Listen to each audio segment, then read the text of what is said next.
교독하도록 하겠습니다.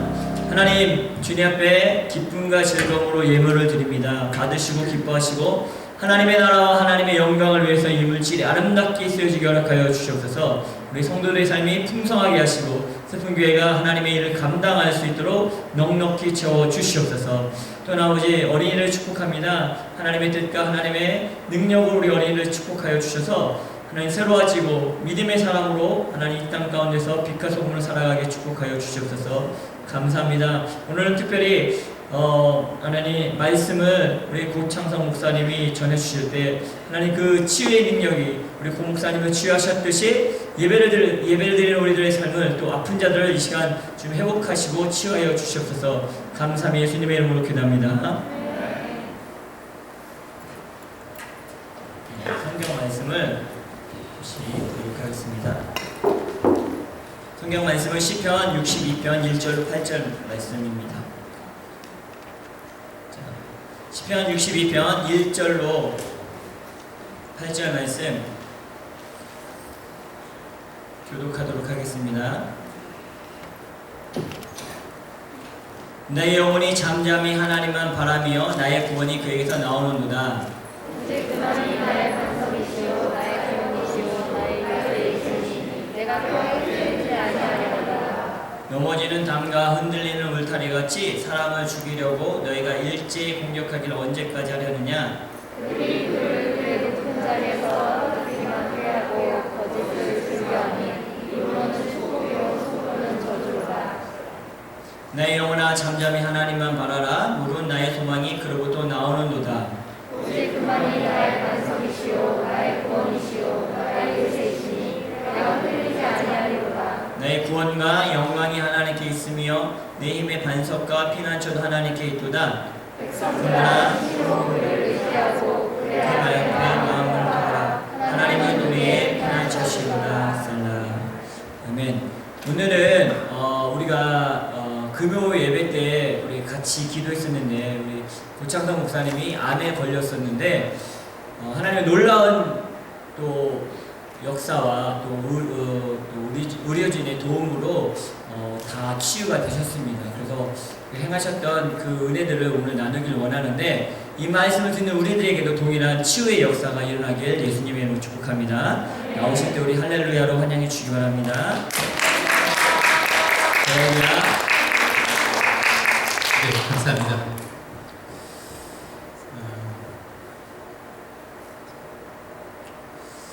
이게 어떻게 얘기를 시작해야 될지 잘 모르겠습니다.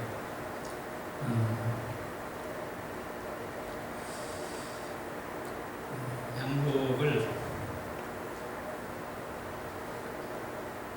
입는데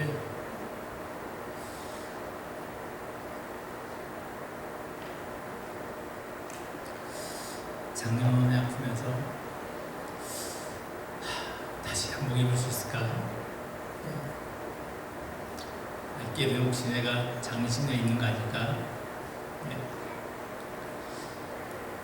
이런 생각도 많이 들었었고요. 근데 오늘 양복을 꺼내 입는데 참 이런 날이 오는구나 라는 생각도 많이 들었습니다. 근데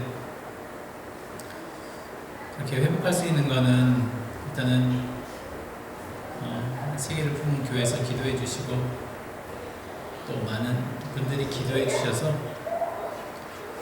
하나님께서 저를 살려주셨다고 저는 그렇게 믿습니다. 여러분 다시 한번 감사드립니다. 그리고 또 이렇게 설교할 기회를 허락해 주신 교회에 감사드리고요. 김신동 목사님에게 특별히 감사드립니다. 저는 감리교 목사입니다. 그래서 감리교 목사들하고 많이 친해야 되고 그런데 이상하게 교제는 장로교 목사님들하고 이렇게 많이 하게 돼요. 김신동 목사님을 제가 이렇게 보면 사실 그렇게 막 깊게 교제를 할 편은 아니었어요. 근데 일단 첫 번째 느낀 거는 이분 이민 목회 잘하겠구나 하는 생각을 해요.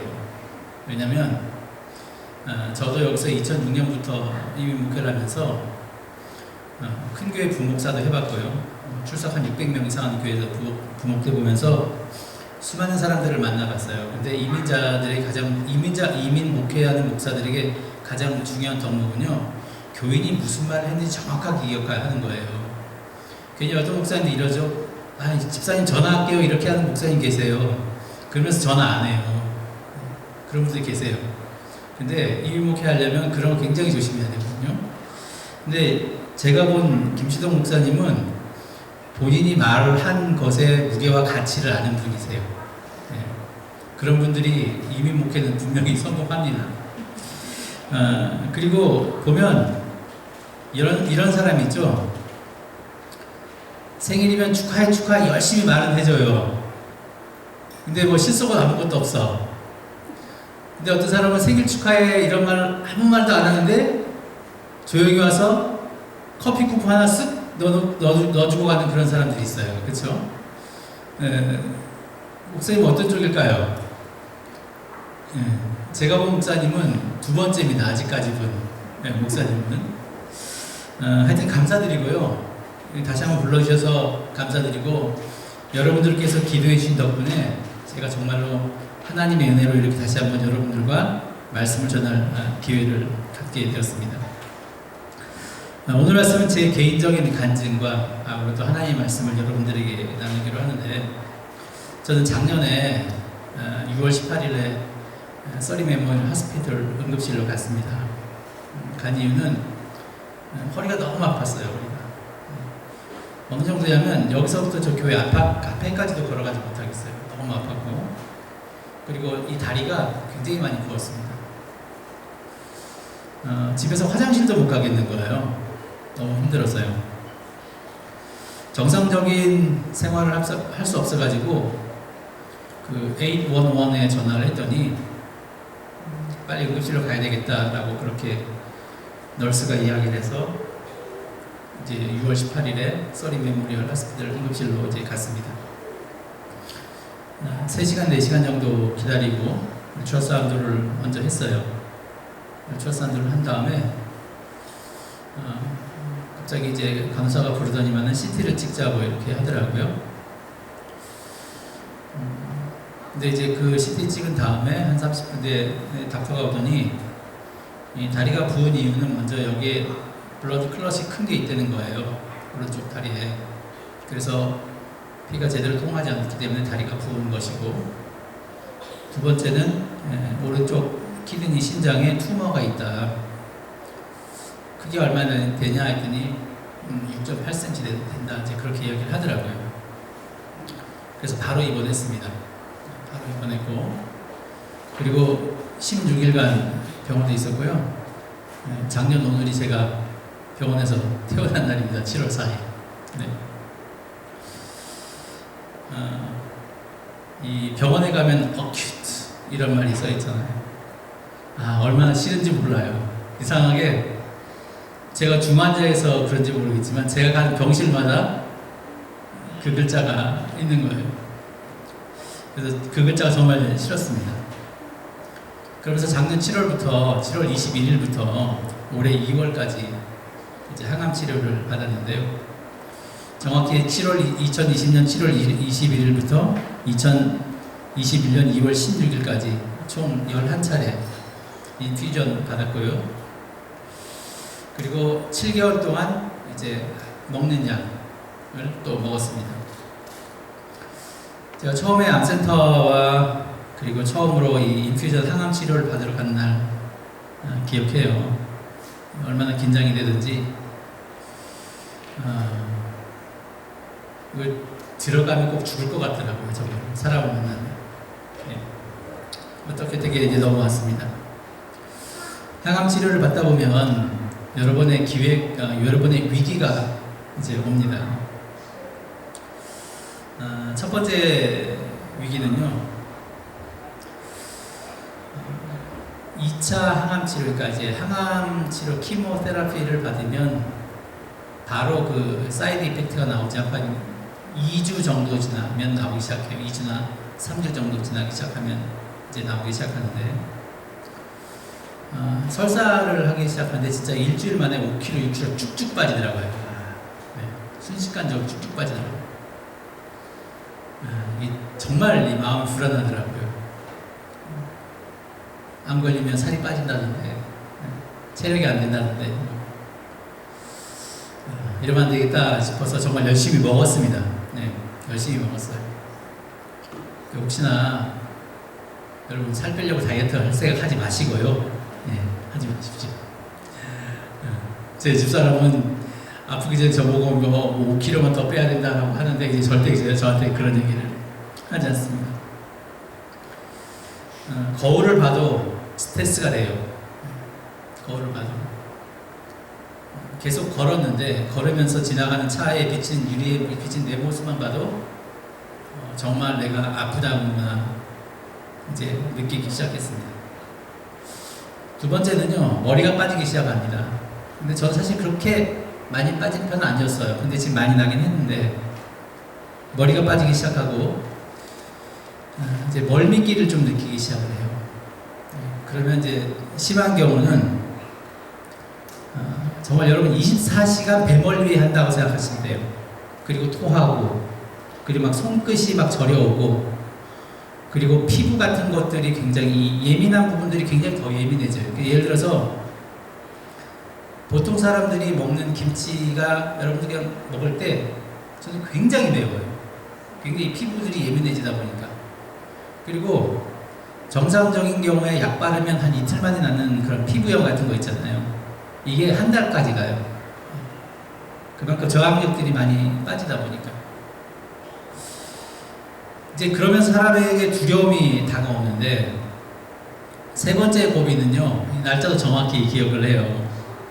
2020년 10월 30일입니다. 3일 전에 두 번째 CT를 찍었어요. 그래서 10월 30일에 BC 캔서 에이전시에 가서 닥터를 만났죠. CT 찍은 결과가 어떻게 되었는지.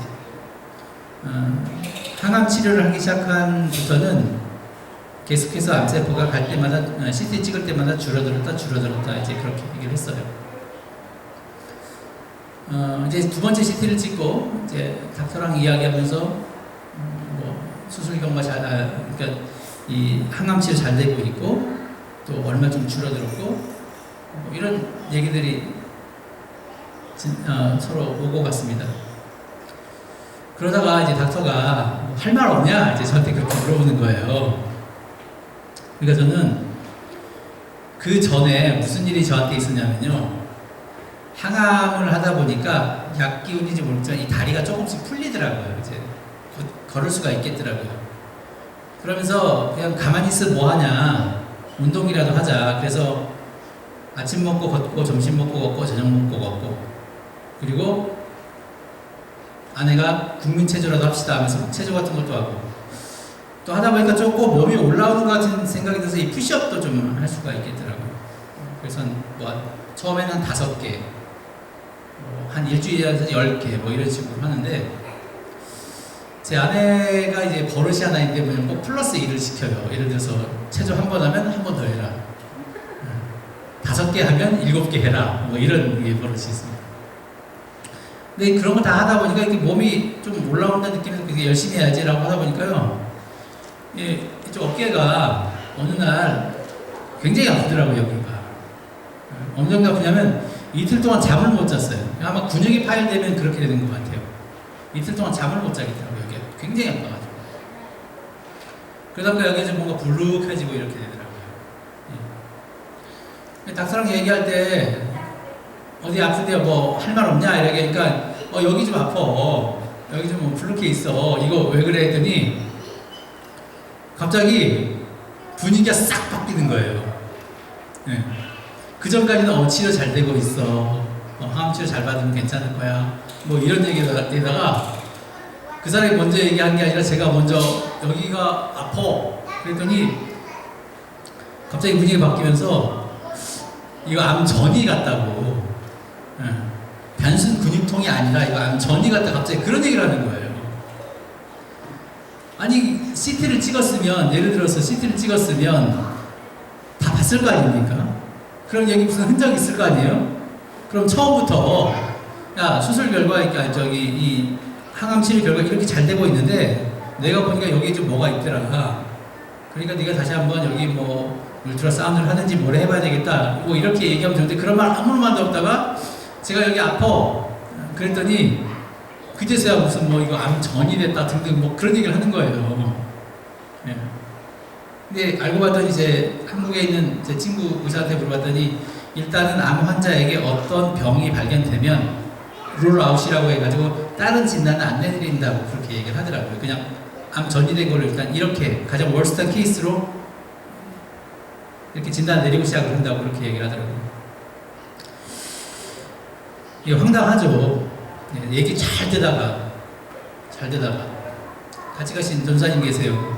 왜 제가 꼭 한 분을 꼭 모시고 하냐면 제가 이제 닥터랑 이야기하다 보면 제가 너무 그거에 몰입해서 할 말을 다 못하거나 아니면 말을 제대로 다 끝까지 듣지 못하는 그런 경우가 있기 때문에 같이 간 전사님에게 내가 오늘 이 얘기할 거고 혹시나 내가 얘기하다가 빠진 거 있으면 네가 꼭 얘기해줘. 그리고 집에 와서 혹시 내가 다시 한번 오늘 이 얘기 맞지? 그래서 확인하려고 하는데 같이 가신 분도 황당하고 그리고 제 아내는 제가 닥터를 만난 동안 늘 그냥 전전긍긍하고 있어요. 혹시 또 다른 데 전이 되면 어떨까? 암이 더 퍼졌다고 하면 어떨까? 이런 전전긍긍하고 있기 때문에 제가 그걸 알아가지고 끝나자마자 이제 바로 전화를 하는데 이제 그 이야기를 했죠. 그 이야기를 했습니다. 좀 이렇게 굉장히 다운된 상태에서 이제 집으로 왔습니다. 근데 결국 2주 지나서 울트라 사운드를 했더니 이건 그냥 단순히 근육통으로 그렇게 결론을 나긴 했습니다. 근데 그 순간은 정말 황당했어요. 참담했고요. 그래서 집에 와서 이런저런 생각을 하다가 페이스북에 일단 이 소식을 알려야 되겠다. 저는 투병하면서 계속 모든 소식은 다 업데이트 했거든요. 그러면서 모든 걸 알려서 기도 부탁을 받아야 되겠구나라고 이제 생각을 하면서 페이스북에 빨리 올려서 기도 부탁을 해야지라고 생각했습니다. 그러면서 가정 예배에서 저희는 이제 제가 아프고 오기 시작하면서부터 집사람이 이제 가정 예배를 같이 우리 아이들하고 드리는데 저녁에 이제 가정 예배 드리면서 집사람이 우리 아이들한테도 이제 16살, 13살, 그레이드 7하고 이제 10 되었는데요. 이제 제 상황에 대해서 얘기하니까 이제 아이들도 깜짝 놀랐죠. 왜냐면 여러분 신장에서 여기까지 암이 전이됐다라고 하면 그리고 이미 입하까지 저는 처음부터 몇 개라고 물어보진 않았습니다. 근데 나중에 물어봤더니 수술 다 끝나고 물어봤더니 3개였다고 이렇게 얘기를 하더라고요. 입하 림프까지 이제 퍼지고 그 다음에 여기까지 진짜 암이 전이됐다라고 하면 앞으로 어떤 상황이 저에게 벌어질지 충분히 우리가 그렇게 예상해 볼 수 있지 않겠습니까? 이제 그런 분위기 속에서 그날 이제 가정 예배를 드리는데 저희는 뭐 예배할 건 없습니다. 그냥 사도신경 외우고 그 다음에 성경 말씀인데 성경 말씀은 시편 1편부터 쭉 이렇게 읽어나가기로 그렇게 했습니다. 그러다가 이제 주기도문으로 이제 마치고 이제 그렇게 하는데 말씀드린데 바로 오늘 말씀이 나왔어요. 나의 영혼이 잠잠히 하나님만 바라며 나의 구원이 그에게서 나오는도다. 오직 그만이 나의 반석이시오 나의 구원이시오 나의 요새이시니 내가 흔들리지 아니할도다. 이 말씀이 나왔습니다. 그냥 가정 예배를 드리면서 큰 의미 없이 이제 성경 말씀을 읽고 있었는데 그때 마침 나온 그 성경 구절 한 절이 참 사람에게 이렇게 큰 위안을 줄 수도 있겠구나 라는 생각이 들더라고요. 정말 힘들고 어려웠던 그 마음 가운데 이 성경 구절이 저에게는 한 줄기 빛과 같은 그런 말씀이었습니다. 모든 사람들은 뭐 어떤 한국에서는 여자의 마음 갈 때라고 하는데 뭐 여자의 마음만 갈 때겠습니까? 모든 사람들의 마음이 다 갈 때처럼 흔들리죠. 이미 말씀드렸지만 암투병을 하다 보면 이런저런 부작용이 나와요. 그러면 나도 모르게 긴장이 됩니다. 어제까지만 해도 하나님께서 나를 분명히 하나님께서 나를 지켜주실 것이다 이런 믿음이 있었는데요. 갑자기 설사를 하기 시작하거나 아니면 어디가 부어오르거나 아니면 어디가 갑자기 아프기 시작하거나 그러면 어제까지 하나님이 계시던 그 자리에 어느샌가 걱정, 근심이 바로 자리를 차지합니다. 수술을 임하면서도 마찬가지였어요. 여러 가지 염려가 있었습니다. 첫 번째는 마취에서 깨어나지 못하면 어떻게 하나 이런 생각이고, 두 번째는 열어봤는데 수술할 수 없을 정도로 퍼져 있으면 어떻게 하나 이런 염려였죠. 여러분, 사람이 이래요. 목사도 이렇습니다. 수많은 사람에게 전 세계에서, 제가 계산을 해보니까 전 세계에서 저를 기도하지 않는 대륙은 유럽밖에 없는 것 같더라고요. 예. 전 세계에서 많은 분들이 정말 기도를 해주시는데, 세계를 품은 교회처럼 몇 군데의 교회들이 그냥 기도하는 것이 아니라 예배 시간에 기도 제목을 올려서 기도해 주시는데, 한편으로는 근심 걱정, 수술이 잘못되면 어떨까, 이렇게 하고 있는 거죠. 사람이 이렇습니다. 담대하지 못합니다. 그래서 여러분, 제가 수술실에서, 회복실에서 수술 끝나자마자 제일 먼저 한 말이 뭐냐면 What time is it now? 였어요. 그게 왜 그랬냐면 7시 반쯤에 수술을 들어가고, 자, 서너 시간 정도 수술 걸린다, 이제 그렇게 이야기를 하더라고. 그러면 정상적으로 수술이 되면 한 12시, 11시 뭐 이쯤 되면 깨야 되겠거니 라는 생각이 들어서, 그 마취가 덜 깨는 과정 가운데서도 제 입에서 제일 먼저 터져 나온 거는 와타이기진 나오였습니다. 정확하게 무슨 말 하는지 잘 모르는데 중요한 거는 12라는 말이 딱 들리더라고요. 네, 12. 그제서야 조금 안심이 되더라고요. 아, 수술이 제대로 잘 끝났구나. 이게 사람이 정말 수술 당일 수술실에 가게 되니까 정말 사람이 겸손해지게 되더라고요. 이게 어떤 일이 벌어질지 모르는 것, 거기다가 처음에는 서전이 오고, 그 다음에 마취하시는 분이 오고, 하여튼 닥터만 3번, 4번 만나고, 간호사도 만나고, 이러니까, 와, 이 도대체 무슨 일을 하는 건지 모르겠고, 이제 수술방으로 들어갔는데, 여러 사람들이 보면서 굵직굵직 되는 거예요. 아, 이게 괜히 더 긴장이 돼. 사람들을 보니까. 그리고 수술실 분위기는 완전 군대더라고요, 군대. 서전이 그 환자 뒤에 있어서 오늘 이런 수술, 오늘 환자 누구고 이런 수술합니다 했더니 옆에 있는 어시스턴트 닥터한테 네 할 뭐냐 되고 막 하다가 버벅대서 다시 하고, 또 널스도 오늘 수술 뭐 합니다 하면서 딱 아주 군대처럼 이렇게 이야기를 하는데, 저는 그냥 바로 마취시켜서 수술할 줄 알았더니 이 척추에다가 먼저 마취를 시키더라고요. 근데 그게 힘들더라고요. 그게 이렇게 웅크려 앉아가지고 이 척추에다가 마취를 하는데, 반대로 마취를 걸었는데 1시간 정도 하더라고요. 근데 그게 정말 힘들더라고요. 근데 그 앞에서 제 손을 꼭 잡아준 간호사 정말 지금도 고맙습니다. 정말로 고맙더라고요. 1시간 동안 아무 소리 못하고 끙끙만 대면서, 보통 마취는 한 번, 2번 넣으면 안 아프잖아요. 근데 그건 처음부터 마지막까지 아프더라고요. 처음부터 마지막까지. 저는 수술에는 그냥 잠자고 있었을까 모르는데, 하여튼 그게 더 이제 힘들었습니다.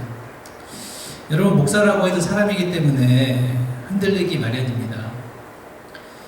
사람이 아침과 저녁으로 달라지는 것이 아니라 하루에도 12번씩 마음이 변해요. 어제 먹은 마음 오늘 다르고요.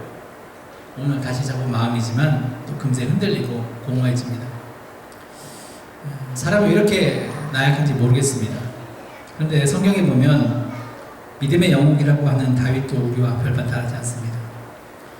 오늘 시편 62편이 배경은 뭐냐면, 다윗의 아들 압살롬이 반역을 일으켰을 때 아버지가 아들에게 쫓기는 그런 상황에서, 단순히 쫓기는 상황도 아니고 잘못하면 목숨을 잃는 그런 상황에서 지은 시입니다.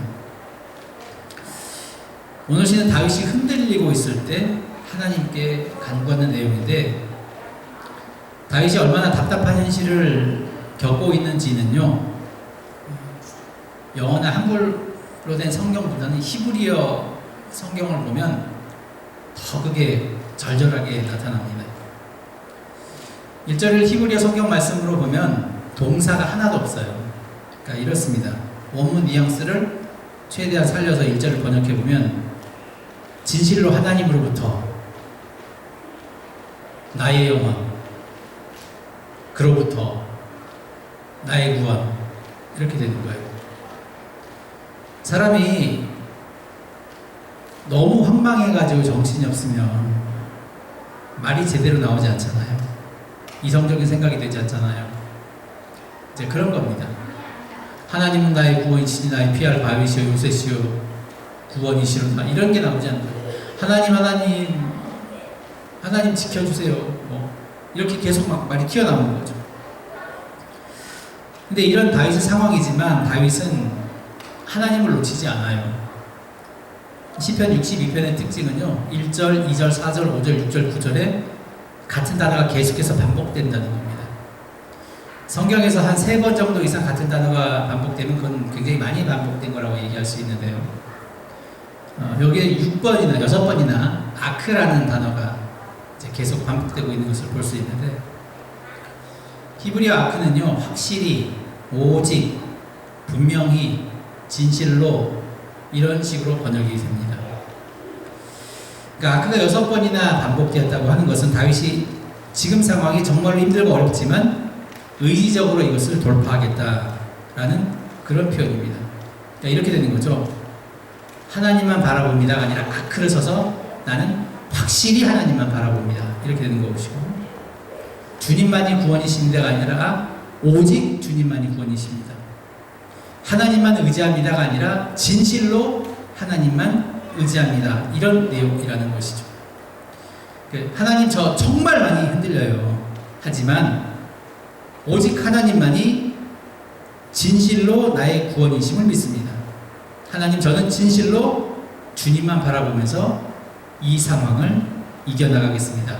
이런 의지적인 표현이 이 시에 철철 넘쳐난다는 것입니다. 사실 저만 흔들린 게 아니에요. 가족도 흔들리고요. 저는 지금 그 소속은 토론토 키치너 워터로에 있는 드림교회, 거기 소속입니다. 이제 저는 8월 5일에 토론토로 갑니다. 원래는 작년 3월 이후에 한 6월쯤에 가려고 했었다가 코로나가 터지고 또 제가 아프면서 이게 자꾸 딜레이 돼서 결국 가게 됐는데, 흔들린 것은 가족만이 아니라 교인들도 만약에 많이 흔들리게 되었죠. 제 아내는 뭐 이를 말할 것도 없죠. 옆에서 가장 많이 흔들렸죠. 힘들어했고요. 아이들이 지금 큰애가 이제 그레이드 11 됩니다. 그리고 둘째가 그레이드 8이 됩니다. 16살, 13살이에요. 근데 저는 참 아버지로서 우리 자식들에게, 우리 아이들에게 참 미안하게 생각해요. 어린 나이에 하지 말아야 될 걱정, 근심을 이제 벌써 하게 된 거죠. 하루는 집에 있는데, 투병하면서 집에 있는데, 큰애가 학교 갔는데 전화가 왔더라고요. 전화했더니 왜 전화했냐 했더니 아빠 앰뷸런스 불렀어? 그러더라고요. 지나가다가 앰뷸런스 소리가 들리니까 아버지가 아파서 불렀나 보구나, 그런 생각을 하게 되고요. 둘째는 코로나가 이제 계속 창궐하고 있었기 때문에 아빠 코로나 걸리면 안 된다 하면서 학교에서 밥 먹을 때 빼고는 마스크도 벗지 않고